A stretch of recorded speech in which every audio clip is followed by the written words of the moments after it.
Sri Lanka putting on more pressure on the Indian government, and Sri Lankan government has decided to reject the final draft of the US resolution to be submitted at the UN Human Rights Council. We have our National Affairs Editor Srinjoy Chaudhary joining us with more details. Yes, Srinjoy. Well, if there is voting, there will certainly be voting, and Sri Lanka will naturally not like the resolution at all. And this is a way of ensuring that there is at least some pressure on the countries who are likely to vote for the US resolution, as India did last time, and could well do this time. There are countries which are against the resolution, whether it's Pakistan or whether it's Cuba or whether it's Iran or even Malaysia, perhaps China also. We'll have to see about that.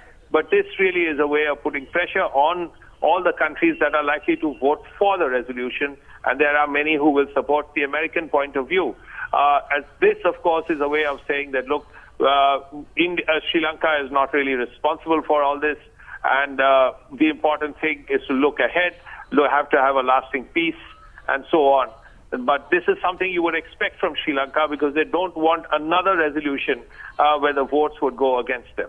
Absolutely, Srinjoy. In fact, in the same letter, there is also a hint of pressure on India, where they're saying that if it's in India's interest to ensure that there is a long-lasting, stable settlement to the Tamil issue in Sri Lanka.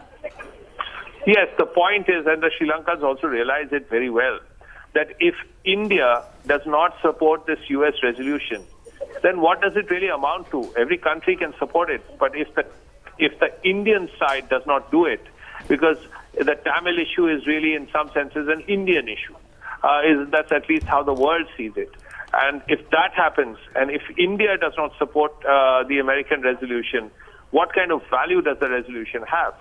So there is naturally bound to be more pressure on India as well.